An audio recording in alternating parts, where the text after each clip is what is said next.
Hello dear students, welcome back to my channel Physics SPC. Moving charges and magnetism का एक question. A close loop PQRS carrying a current is placed in uniform magnetic field if the magnetic force on segment PS, SR and RQ are F1, F2, F3 respectively and are in the plane of the paper में and along the direction shown the force on the segment QP।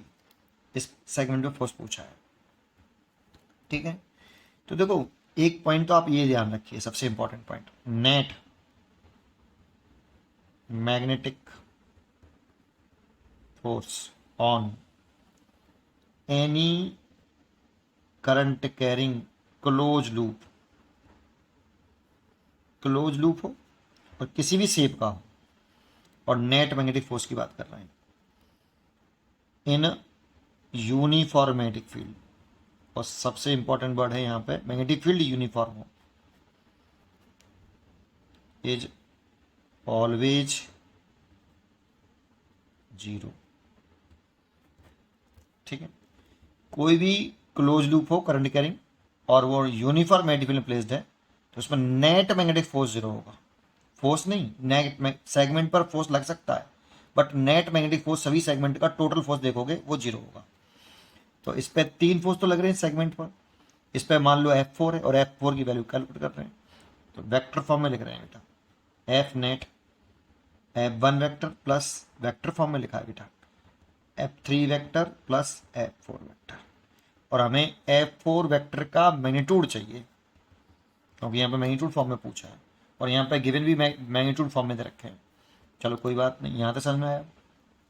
अच्छा, अब F net तो zero है, F1 vector plus F2 vector plus F3 vector plus F4 vector, इसको दल ले आओ इस वाले को, तो माइनस के F4 वेक्टर इक्वल टू ये लिख लेंगे बेटा। जरा समझो पहले, मान लें ये प्लेन ऑफ पेपर है, इस प्लेन ऑफ पेपर में ये एक्स एक्सेस है, ये वाई एक्सेस है और ये आपकी प्लेन के परपेंडिकुलर जेड एक्सेस है, बाहर की तरफ पॉजिटिव जेड एक्सेस है ऐसे।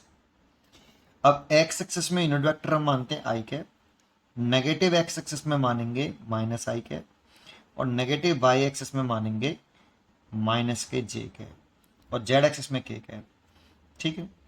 अब एक बताओ, इस फोर्स की डायरेक्शन किधर है? पॉजिटिव एक्स एक्सिस में। तो एक फॉर्मूला हमने पढ़ा है कि एक वेक्टर लिखें, ए वेक्टर, ए का मैग्नीट्यूड, जो वेक्टर लिखा है उसका मैग्नीट्यूड, साथ में एक यूनिट वेक्टर। ये यूनिट वेक्टर का फॉर्मूला है बेटा। देखो, यूनिट वेक्टर लिखते हैं तो A vector divide by A, but इसमें कंसेप्ट होता है कि ये यूनिट वेक्टर क्या रिप्रेजेंट करता है। ये किसी अंडर वेक्टर की डायरेक्शन को रिप्रेजेंट करता है। इसकी डायरेक्शन और इसकी डायरेक्शन सेम होनी चाहिए बेटा, डायरेक्शन से, बस यही कंसेप्ट को यूज करेंगे बेटा, ठीक है। तो देखो, F1 वेक्टर की डायरेक्शन किधर है? F1 वेक्टर की डायरेक्शन है नेगेटिव एक्स एक्सिस में, तो F1 वेक्टर फॉर्म में लिखें इसको, तो F1 का मैग्नीट्यूड लिखें, साथ में यूनिट वेक्टर लिखें। ए वेक्टर लिख रहे हैं तो ए का मैग्नीट्यूड, F1 वेक्टर तो F1 का मैग्नीट्यूड, तो F1 का मैग्नीट्यूड तो F है और डायरेक्शन देखें तो ये नेगेटिव एक्सेस में है, नेगेटिव एक्स में, और नेगेटिव में है इसीलिए माइनस आई के है। तो F1 वेक्टर की वैल्यू हो गई माइनस F1 आई के। ऐसी F2 वेक्टर की वैल्यू निकालो, तो F2 वेक्टर देखो किधर की तरफ है, नेगेटिव वाई में, इसीलिए F2 का मैग्नीट्यूड और माइनस का जे कैप, इसीलिए यहाँ F2 वेक्टर की वैल्यू हो गई माइनस का F2 जे कैप। ऐसे F3 वेक्टर की वैल्यू निकालो, तो F3 vector positive x axis में है, तो F3 वेक्टर की वैल्यू लिखें, तो लिखें F3 और आई कैप प्लस का, तो प्लस का F3 आई कैप। अब आई कैप वाले एक तरफ कर लो, ये रहा और ये रहा, तो F3 माइनस F1 और आई कैप कॉमन ले लो, माइनस F2 जे कैप और ये माइनस F4 वेक्टर।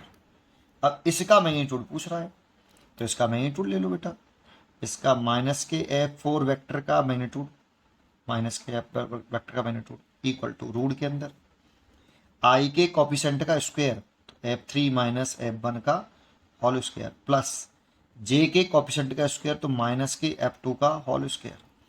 ये करते हैं ना हम ऐसे, ए वेक्टर बराबर जब ए एक्स आई कैप होता है ए वाई जे कैप प्लस ए जेड के कैप, तो हम ए वेक्टर का मैग्नीट्यूड निकालते तो रूट लिखते हैं हम ऐसे, ये रूट आई के कोएफिशिएंट का स्क्वायर विद साइन लिखते हैं ए एक्स स्क्वायर प्लस ए वाई स्क्वायर प्लस ए जेड स्क्वायर। इसी कंसेप्ट से कर रहे हैं बेटा ये। और माइनस के आपने पढ़ा होगा माइनस ए वेक्टर का जो मैग्नीट्यूड होता है वो ए ही होता है, तो माइनस के एफ फोर वेक्टर का मैग्नीट्यूड तो एफ फोर हो गया।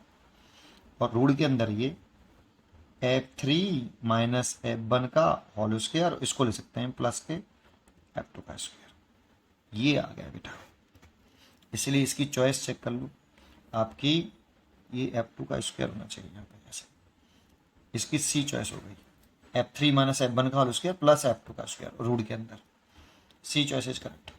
उम्मीद करता हूँ कि आपको ये रूल समझ में आया होगा। पढ़ते रहिए और खुश रहिए।